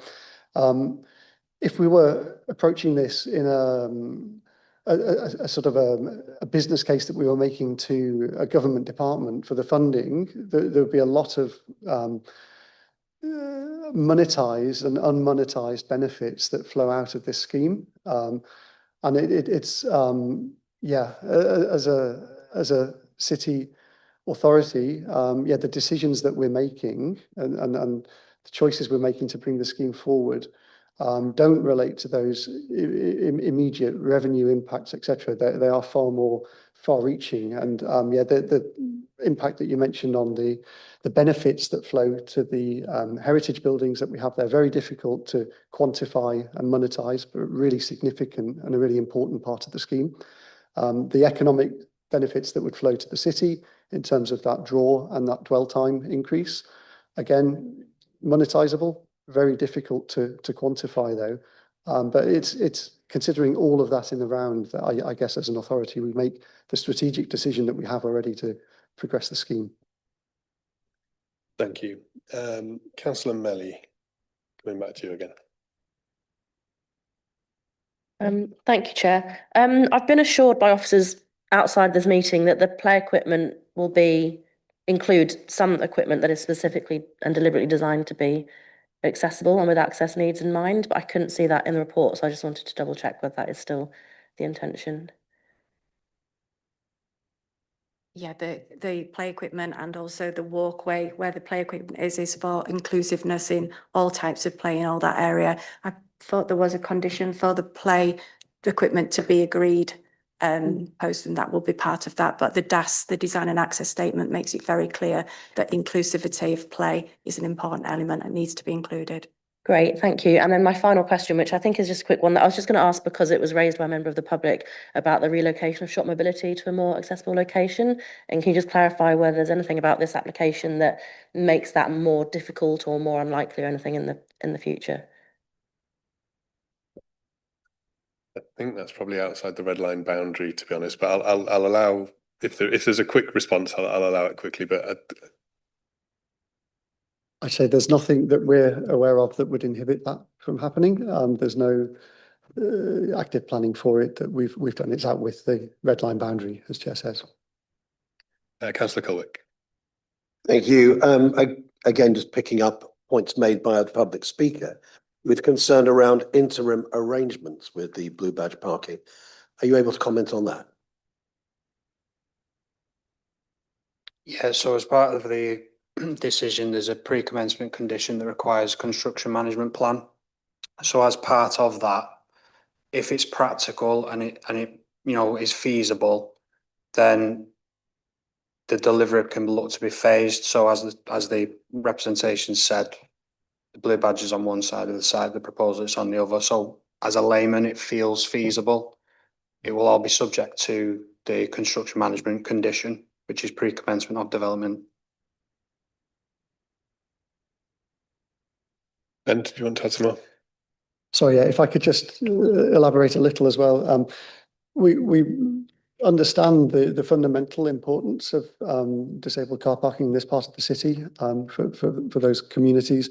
It is something which is critically important. It's something that we refer to in the executive paper that I've talked about previously on the 4th of November. As an aspiration that we maintain that as far as possible through the construction programme. It's something we really want to achieve. What we can't say with an absolute degree of certainty is that when we start to look with our development partner contractor at the site to take it forward, that the site constraints won't make that challenging. So there'll be a range of subground conditions, contamination, archaeology, how we manage the movement within the site. We think it ought to be within the art of the possible, and it's something that we're specifically asking the industry, the construction industry, as part of the pre-procurement that we're doing at the moment. We can't guarantee that we will be able to maintain that within the red line boundary throughout the construction programme, but we're committed to achieve that as far as we possibly can. Okay, thank you. Can't see further hands for further indications of questions. I'm sort of going through the list of questions I've had, and I think pretty much all of them have been asked. The questions that I just wanted a little bit of clarity on, I think they should be fairly simple. I'm afraid we don't take questions from the public gallery. There's no. I said at the start of the meeting, I said very clearly at the start of the meeting that we can only accept public input at specific points. We can't take any further information, I'm afraid. So I just wanted to clarify the surface of the radial walk, because I think part of the purpose of that is to enable the site to be accessible. I believe it's conditioned for those materials to be determined at a later stage, but I just wanted to make sure that the expectation is that there will be a fully accessible material that will be used. Yeah, I'm seeing nods. Yes, Chair. Yeah, thank you. And then there's a number of questions that were raised by consultees during the report just around the ongoing maintenance of the site once this is developed. It's effectively creating a new public park in many respects. My assumption would be that this would become, because it is a council site, it would come under the council open spaces normal regime of maintenance. And I just wanted clarification that's your expectation as well. Yeah, thank you very much. Okay, so I think in terms of questions then, that's us done. So thank you very much for your time this evening. If you'd like to take your seats back in the public gallery. I think given that it's 6 o'clock, I'm going to suggest we take a very, very short adjournment. So just 5 minutes. If I can just remind everybody not to discuss the application during the adjournment. And if I can have you back here by 5 past, please. Thank you.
Right, welcome back to today's meeting of the Planning Committee. We are partway through the determination of the only application on today's agenda, which is for the Castle Gateway. And we are now into the section which is members' opportunity to ask questions of officers for anything in the report or anything that's been brought up during the public participation. So if I invite members to indicate if you have any questions, please. Councillor Merritt. There's clearly quite a lot that's going to be picked up in the later detailed discussions and submissions around the CAMP and the hard landscaping and other issues. Can I ask what consultation there will be outside of the council on that, particularly in terms of obviously some of the particularly interested groups? Sorry, we don't consult per se on discharge of conditions. Some of them, obviously, we will consult with the relevant bodies such as the police. But we don't consult societies and things. That's not what we do. We will consult highways or the police or such people, or technical matters, because that's what it is. It's a technical matter. Okay, thank you. Councillor Whitcroft. Thank you, Chair. Yeah, sorry, tentatively put my hand up because it might be one that just the answer is a flat no, which I accept. But is there, first of all, is there any sort of scope for us to include potentially the proposals laid out by the York Liberal Jewish community within some sort of condition or variance with the application as it stands in front of us? You got it right. Sorry, I'm afraid not. You have to consider what's in front of you now. I thought that might be the case. I understand. May I just have one other one? Thank you. Just in relation to traffic, I know concerns were raised about that by public speakers and the impact that might have on the environment in there. Are we expecting a reduction in traffic along Clifford Street as a result of the closure of the car park? Yeah.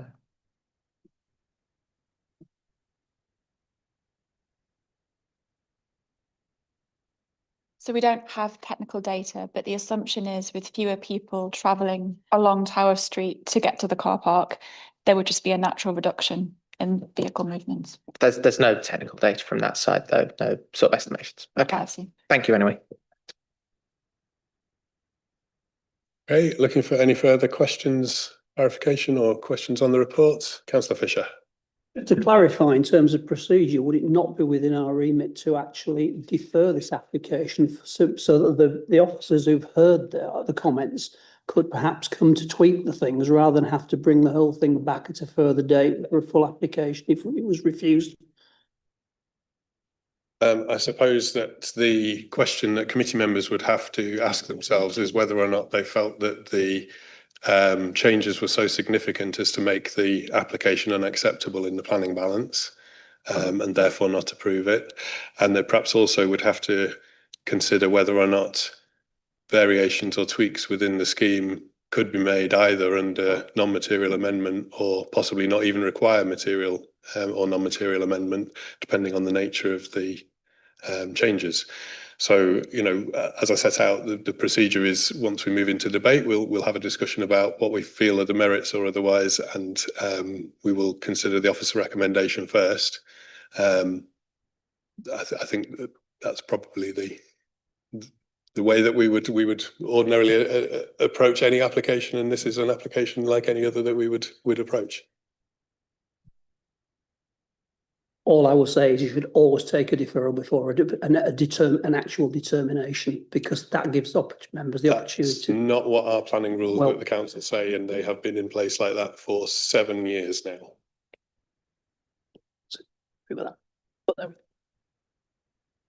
Further questions from members?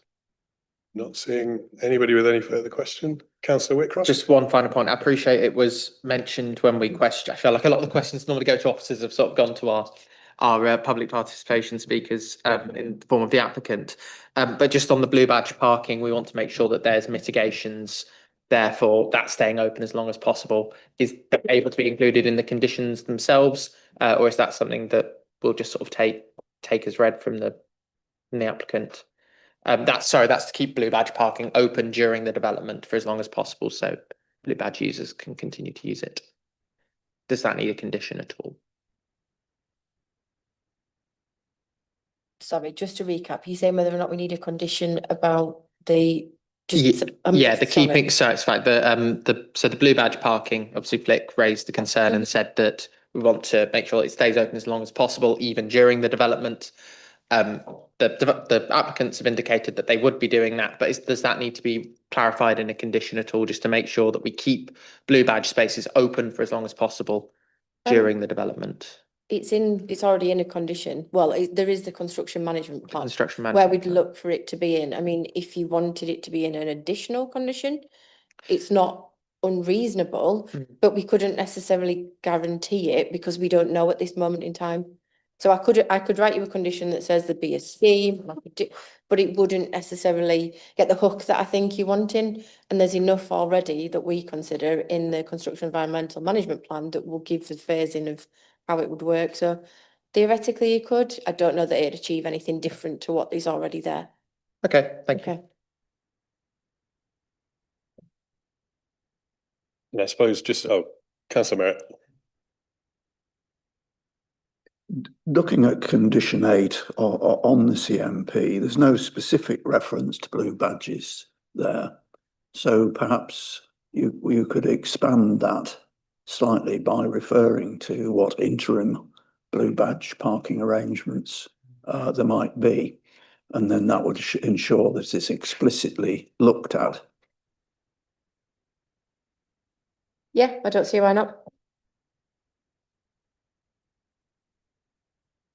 Okay, Councillor Stewart. Just on the HVM, is on condition 5, is indicative HVM strategy plan, EOY, BDP, blah, blah, blah, that picture there, basically? Yeah. No, is the short answer. All right. There is a separate drawing which shows the indicative HVM. Okay. So supplementary, Councillor Fisher. Have the proposed HVM methods actually been looked at by the security service in detail and found to be perfectly adequate? Yes, so we've spoken with the police and the counter-terror officer. They've commented on the proposals. But just to be clear, they are subject to final detail at condition stage. Councillor Stewart. So I could have asked this straight away, obviously, where is the document? So I'm just looking on the portal and it's got a revised drawing on the 17th of November for indicative HVM strategy plan, and that comes up document unavailable. We don't publish things such as that for security reasons. Right. I think, Councillor Stewart, we as a committee have to assure ourselves that the conditions are robust enough that the experts in HVM or counter-terror or whatever know that they have to require an appropriate level of HVM, and that the applicants or the developers have to deliver the required level without us necessarily getting into the finer detail of what it is. Okay, so my slight, yeah, fair enough. My slight thought on that is on the condition, it basically says that, you know, these are the documents we're going for, and it says any alteration to the indicative plan shall be approved by us and the police, which I think is probably implying they're a lot more set in stone than, for example, the applicant was saying earlier. I don't want to. The condition, well, there's a condition there that states that that's what it is. I don't really have an answer to that one, I'm afraid. There is a condition there that's clearly states around a plan, unless otherwise agreed with us and the police.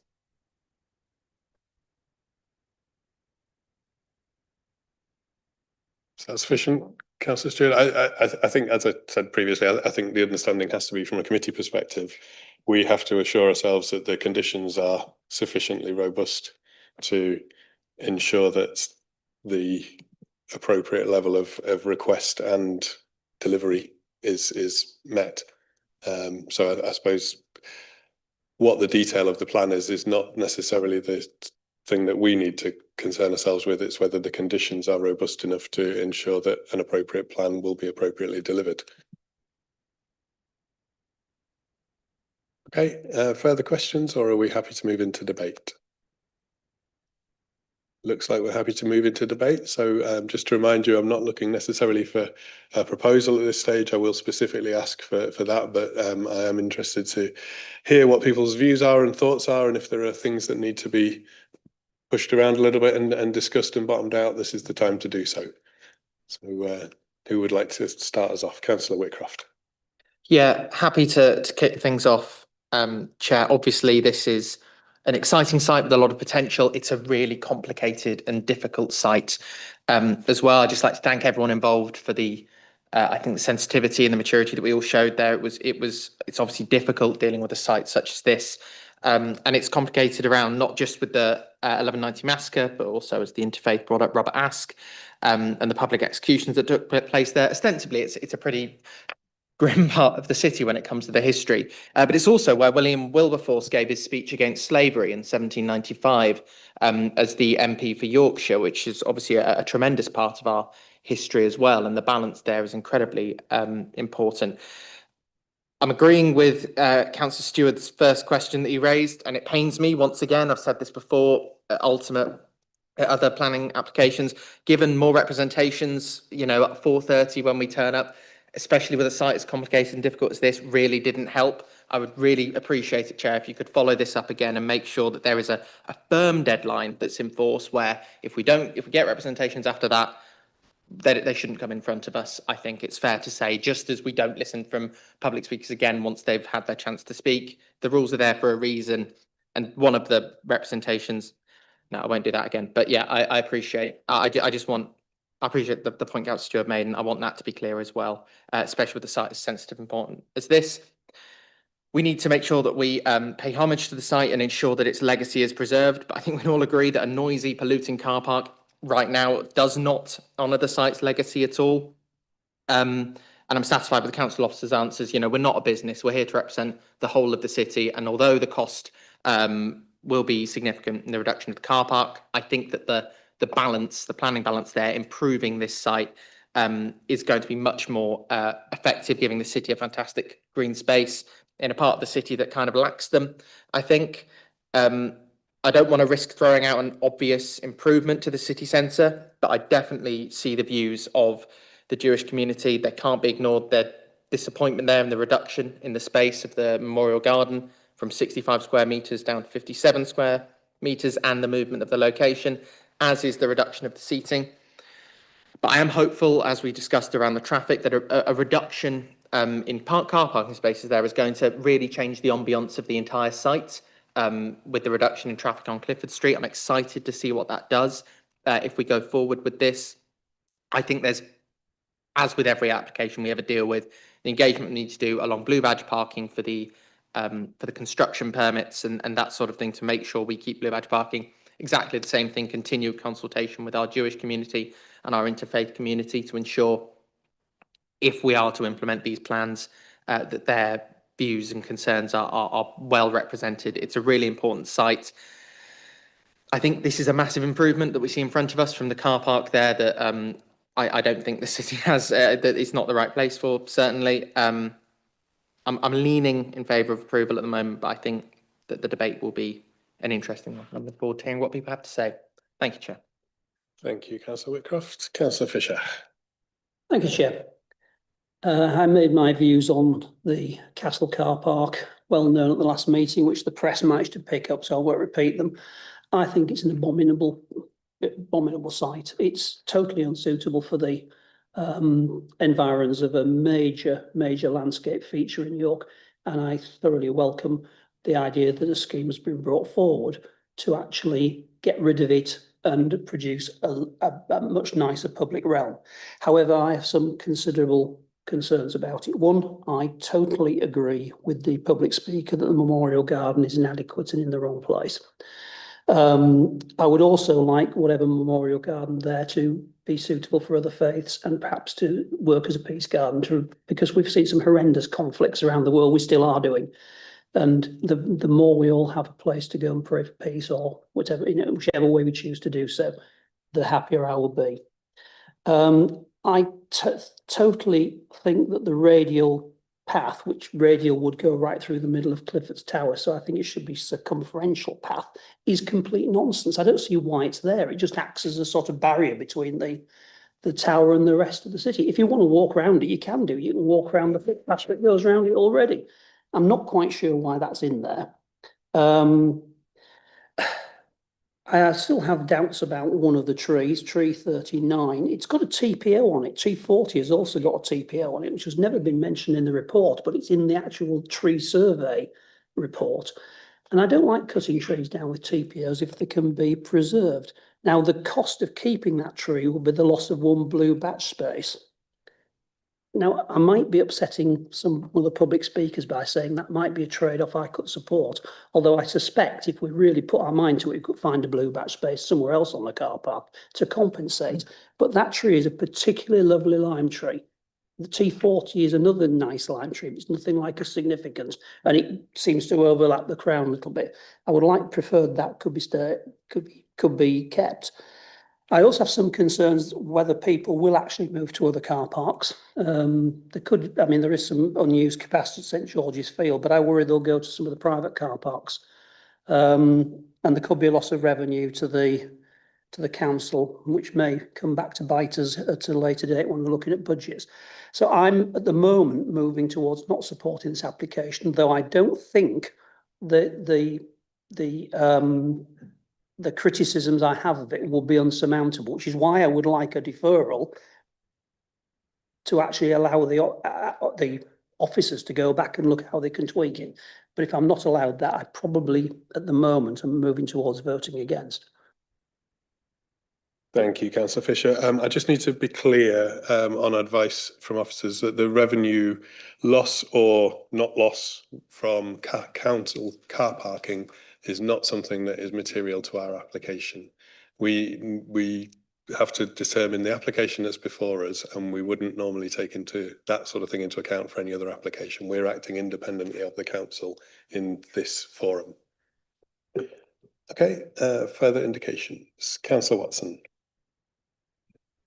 Thank you, Chair. Yes, it's always difficult when an application comes in from the authority itself, because there was a tendency to veer towards being something of an amenities committee. But of course, we have had some very, very sensitive issues raised with us tonight, and I echo those comments already made by speakers there. I think my own preference would be to include the area to the northeast of that which is put aside to the memorial garden and have a peace garden there. But I came to York over 40 years ago, and I worked around the corner from this application site for a very long time. And I think the first thing that struck me was that the car park area is an area without a sense of place within the city.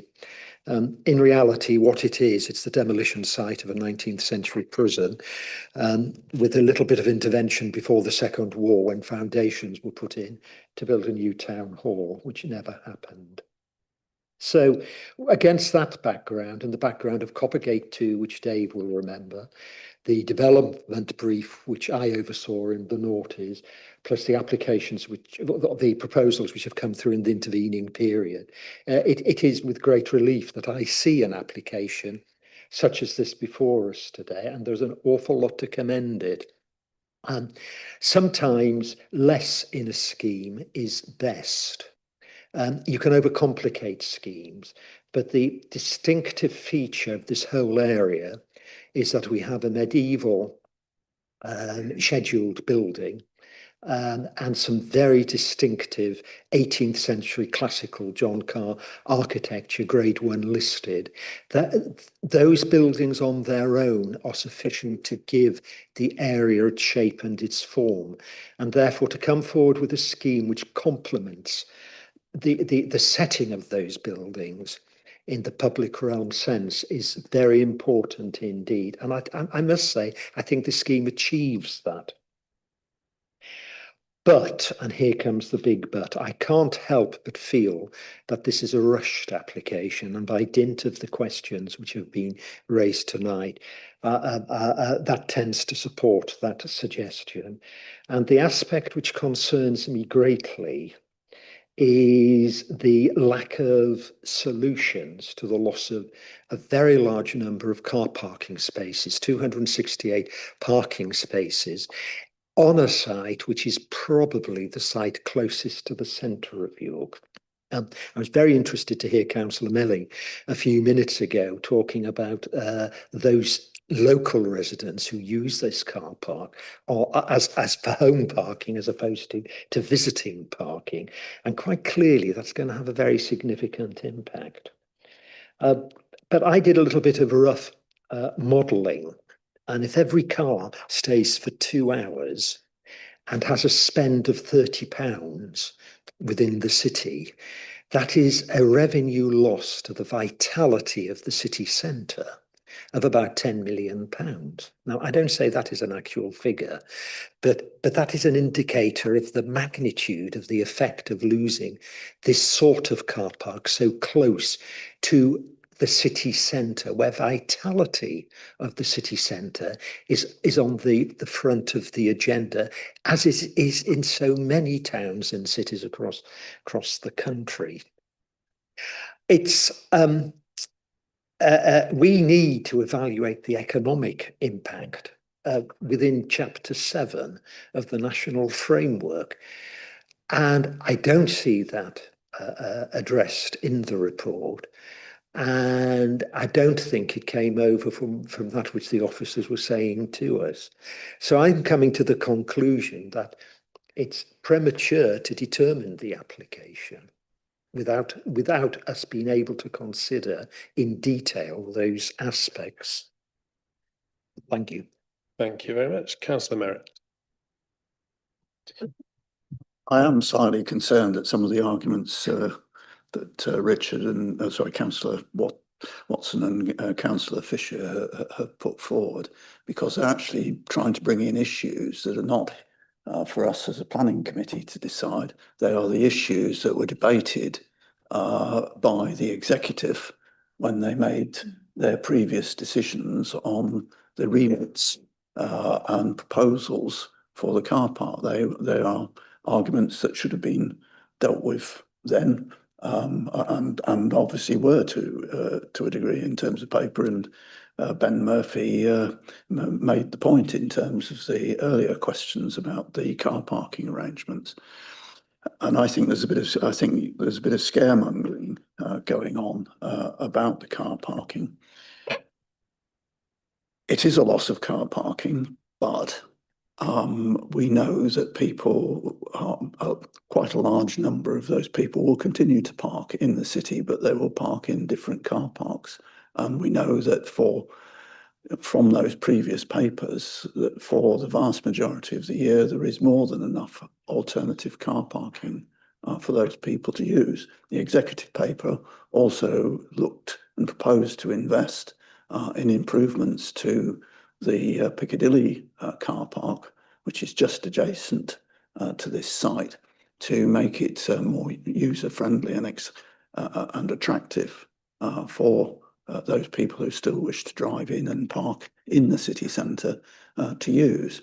We are at the same time investing as a council quite heavily in improvements to the park and ride sites. There's been extension of operating hours that provide a significant alternative to people who are coming into the city from outside, and to local residents who live near the park and ride sites who also use them quite extensively. So I think it's inappropriate to have that level of scaremongering about the change here. We need to look at this in terms of some of the other points that were mentioned, in terms of providing the right place. It's always been appalling that the tower was an adjunct to an ugly car park. I mean, that is something that has needed to be changed for as long as I've lived here. And we have the opportunity and the ability to do that at this point in time. And I think we should seize it.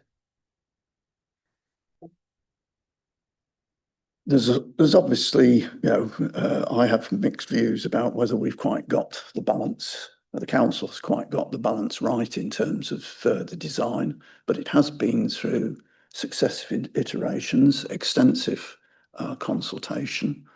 I'm not entirely comfortable in terms of the memorial area, and I think it should, also deal with wider peace issues. But I think that's a detail that I hope will be reflected in the final considerations when the conditions, the relevant conditions, are discharged. And we have to remember, as a planning committee, we have to make the decision on the application in front of us. I've heard no argument, other than people don't like the scheme, I've heard no arguments in planning terms what grounds of refusal there is in any sense for not agreeing this planning application. May not like it, but there are no planning grounds for refusal. So I will be supporting this, but I would like that amendment to the condition 8 to ensure that we try and protect interim blue badge parking as far as we reasonably can. Thank you. I saw Councillor Melly next and then Councillor Stewart. Thank you, Chair. I think this development would hugely increase the setting of the various listed buildings and heritage assets, as has already been said. I think the reduction in the size of the car park and the reduced traffic that brings would very likely bring improvements to air quality and congestion. And I think the introduction of new green space and outdoor amenity would bring all sorts of, that's just important for mental health and physical health for people of all ages, isn't it? So I think in terms of the principle of the development, I think under almost all planning considerations, it's, completely acceptable in planning terms. I think in terms of the details of it, though, considering this is a planning application for public realm improvements, it seems like almost all of the details of the public realm improvements are left, we haven't got the details, that's left to condition where we have no role. All the details of the numbers and locations and design of benches, the details of the play equipment, the details of the planting and landscaping, all not actually included in the application. So I'm finding that a little bit frustrating. But in terms of the principle of development, yes, absolutely, fully agree with the officer recommendation to approve. Though maybe we can include in some of the conditions some, intentions or wishes from the planning committee in terms of the design of some of those aspects, like benches and play equipment. I'm disappointed that there isn't a bigger peace garden or, a bigger and more usable memorial or interpretation space to really, make the most use of being able to memorialise the history of the site. But as has been said by others, we can be disappointed that wasn't more considered earlier in earlier stages of this development, but it's not really a planning consideration, unfortunately. Thank you. Councillor Stewart. Thank you, Chair. And I very much agree with the points that Councillor Watson made about the whole setting. He made them far better than I could have made. On the economic side, I think it is relevant because I do appreciate we can't take into account the loss of council car park revenue, but we can consider the economic good of the city.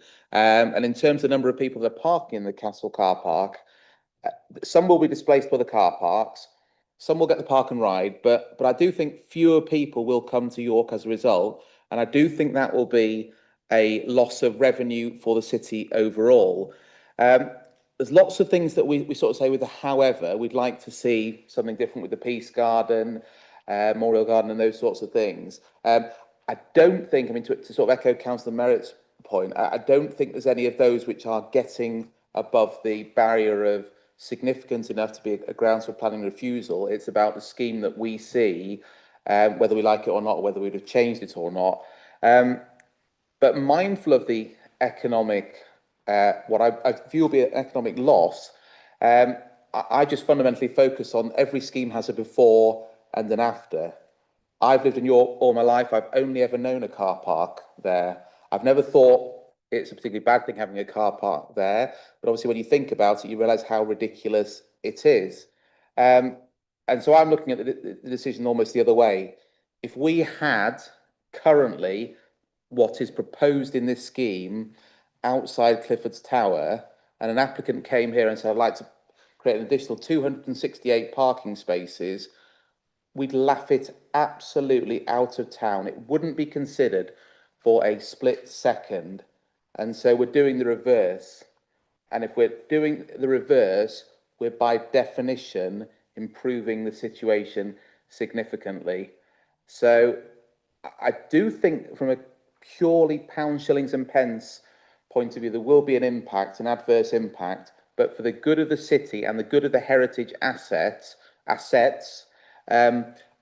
find it hard to believe this isn't a good thing. And I think we're taking a good step forward for the city in a way that normally we, as I said earlier, we look at the economic good and we have some historic harm that we weigh against it. Here, I think we're looking at an economic loss, but we're doing a very good cultural, historical good in it. So therefore, I'm very much minded to approve. Thank you, Councillor Stewart. Councillor Baxter. Thank you, Chair. I agree with the comments that have been made so far. I think if you're sort of looking at the base level that we have now, this is it can't be overstated how much of an improvement this will be to the city centre for residents, for tourists, for blue badge holders. And I think accessibility, as we're all aware, needs to be vastly improved in the city centre. I think as well the path around the outside the Clifford's Tower is hugely welcomed. Councillor Fisher said you can currently go around there as a blue badge holder. You might not be able to if you've got a wheelchair, and there will now be a path that you can go around there. So that is a huge improvement. And there's particular issues with the spaces outside the hotel already being used as loading bays, basically, when it needs to be used as parking spaces. And I think again that while we'd all like to see a bigger memorial area, that's not what's in the plan application in front of us. So I'm minded to approve this, given the vast improvement that it will have for the particular area, for the wider city, and for tourists too. Thank you, Councillor Arroll. Thank you.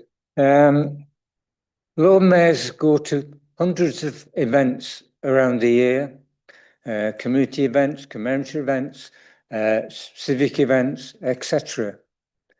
For me, and probably for other Lord Mayors, one of the most poignant events we went to was the commemorative event at Clifford's Tower. Some of you may have been. It is. So that, for me, is a very important feature of this development. If there was only one objection to the memorial area, perhaps we could look at it differently, but there are more. The Civic Trusts are objecting to it. English Heritage are objecting to it, and they say it's wholly inadequate. So I am concerned that we're not making the best of this proposal. There are many very good aspects to it. It will definitely improve the city in very many ways, but we need to get this aspect right. It's been said that we would hope it will get better as a result of the conditions. I don't think for the city centre, hoping that it'll get better is good enough. I think we need to have concrete proposals that satisfy all the objections that have been made. For other areas of the city, hope might be enough, but not for this particular area. So I still have very grave concerns about it. Thank you. Councillor Colwick. Thank you, Chair. Yeah, I also share those concerns, and as a former Lord Mayor, would ratify everything you was saying a moment ago in terms of the significance of that site and those events. and of course the importance of that site for so many reasons. I understand that it might be difficult to formulate a planning reason for refusing on those grounds, but we don't need to do that. I think, judging from the responses around the table, we all share concern about the Memorial Garden. Just to be clear, Councillor Colwick, we do need planning grounds if we want to. I was going to come on to that. I was going to come on to that. If you give me just a moment, I am aware of how these things work. But there are planning grounds on which we can refuse this and on which we ought to refuse this that have been articulated by Councillor Fisher and by others.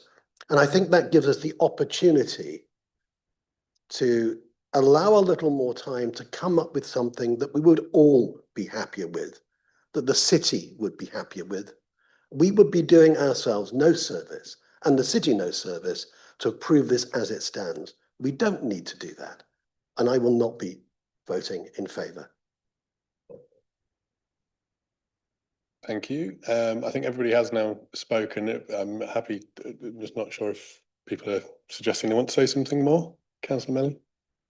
I mean, just a question about whether, if there were changes in the future to introduce a peace garden or a larger, more usable space for memorial, whether that would actually be prohibited by this planning application. Like, once it becomes public realm and, or, you know, council maintained park, can the council just then change it and manage it how they want? I think that's a question for Becky. Is that right? Yeah. Okay. You mean once it's implemented and on the ground, can we change things? Yeah, as a local planning, as a local authority, we have certain permitted development rights where you can change things. It is within your gift that wouldn't necessarily require planning permission.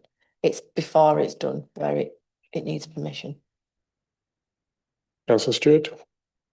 So just a question, when I asked my question earlier about HVM and I thought I might have found the plans, I was told that document wasn't available because it was secret, but no documents are available on the council planning portal, whereas they were at the start of the meeting. So why is that? I'll double check, but it might just have crashed. I'll check. There's nothing whatsoever available. I don't recall whose razor it is, but I think there is an idiom that if you know, don't attribute something to conspiracy that you can attribute to cock up, and The internet's definitely fine. I think we've probably all largely had our say in terms of the debates. The only person who hasn't yet, and I will just briefly say just a couple of things. One, unlike yourself, Councillor Stewart, I think as a 7 or 8 year old, I remember standing in the car park watching the firework display at Clifford's Tower and thinking, why on earth is this not a car park all of the time? What a brilliant, amazing space it is. So, you know, whether it was, you know, amazing foresight or perhaps just somebody had said that to me earlier in the day, I have no idea. But it does seem to me that we've talked about this space for a very, very, very long time as you know, a real shame that the space is not better utilised. And I think the way Councillor Watson described it as a sort of a building site of a former prison, is very apt in terms of the way that it's come about. And I think, you know, that there is a lot of sensitivity around this site, as has been articulated in numerous ways this evening. But it is unequivocally better as a park for people than a park for cars. And I think that has to be the driving thing in my mind. I'm afraid I don't think I've heard anybody articulate any sort of a planning ground to refuse the application. And again, you have to sort of take your mind out of the fact that it is a part of the city that we all know and love in lots of ways, and just think of it in those pure terms of what does the legislation tell us to do. And the legislation tells us to approve unless there is a clear case put forward for a refusal. I don't see one. And even if there were grounds for aspects to be refused, for me, the public benefit of this scheme hugely outweighs anything that might be a reason to not take it forwards. I think the fact that there are concerns around the way that the space is used as a memorial garden or a peace park or however it was ultimately envisaged, I think there are opportunities to continue that conversation in terms of what the best way of articulating and delivering the thing that I think there seems to be quite a lot of consensus around, and whether or not that requires coming back for a non-material amendment or whether it's actually something that can be done within permitted development. The approval today of the scheme that is before us does not preclude those changes. Now, that doesn't mean that I'm saying that there should or shouldn't be those changes. I'm looking at it from a purely process point of view. For my money, there isn't a reason to refuse. There are lots of reasons to approve. And if there were further improvements that could be made to the scheme, there are mechanisms and processes by which that can happen that are not cut off by an approval today. So I think from my perspective, I have no hesitation in supporting it. But also I think, you know, if anybody was minded to do other than that, they need to be very clear-sighted on the reasons why they were wanting to do so. So I think I will, on that, move us into looking for a proposal. Sorry. Oh, you just showed me on the planning portal. So whether it's the council Wi-Fi or the planning portal itself, Becky's showing me that the everything on the application is currently in the public domain and is visible on her computer. Anyway, I think we need to move towards a conclusion. So what I'm looking for then is, first of all, we'll test the officer recommendation, and if the officer recommendation isn't approved, then we'll look to other alternatives. So I'm looking for a proposer of the recommendation, and I note that it has been said around the possibility of amending condition 8 to include something firmer around the interim blue badge arrangements, and I certainly would support that. So I'm going to go Councillor Merritt. I saw you first, and then I'll come to Councillor Whitcroft. No, in fact, I'll come to Councillor Melly. I'll move the officer recommendations with that amendment to condition 8. Thank you. And a seconder for that? Oh, okay, Councillor Baxter. Thank you. Okay, so that's proposed and seconded with that amendment to the condition. So we will vote on that first. And Becky, if you could just outline what that vote will be. So the recommendation is for approval based on the conditions in your report and an additional bullet point within condition 8 with regard to details for potential disabled cars parking arrangements during the construction phase. Thank you, Chair. Thank you. Sorry, Councillor Melly. On a previous planning application, we amended a condition to make it clear that we wanted the benches to be, I can't remember exactly what wording we used, maybe we could look it up. I think we said age-friendly and not hostile architecture or something like that. Could we include something like that in the condition about benches to make it clear the committee's wishes? If that is the committee's wishes. So that wasn't proposed and seconded, so I'm just going to go back to the proposer. Yeah, I put my hand up when you asked for pros and seconders, but I wasn't the first. Sorry, I didn't realise it was to make an amendment. I'm more than happy to accept that if it's okay with the officers, which hopefully it will be. Yeah, okay. Yeah. Councillor Stewart. Can I just make a comment on that? Would that be better as an informative rather than a condition, from the point of view of it will go to us as the council, and if it was a non-council application, wouldn't it be a bit onerous for us to insist on the benches? And on a lighter-hearted note, can I suggest condition 19, we reinstate the Clifford's Tower fireworks, but that might not be allowed. I mean, I'd obviously be in favour. Becky, do you want to comment at all on the condition around seating? Sorry, Councillor Melly, can you just clarify exactly what you wanted, so I know whether or not it's reasonable? So I think it was the planning application for the changes to College Green, where we amended one of the conditions, or maybe it wasn't informative, just kind of added a note about the inclusivity and accessibility of the benches. And it worked very well. The benches, they're perfect, honestly. Can you delegate that to me to work, because I can go and look, I can't do that now, but we can either go with a, Yeah. or you can wait until I look and see what it was, whether or not it was an informative or a condition. It would be better as an informative. That would make more sense to do it that way. And if you could delegate the end wording to me so it matches what you've previously done. If everybody's Yeah. happy with that, I'm comfortable with that being an informative. I think the principle is wanting to make sure we've got accessible benching and not any hostile architecture within there as well. Okay, so that was proposed and seconded with that one amendment, but with an affirmative that we will delegate. So if I can see all those in favour of the proposal, if you could raise your hands now, please.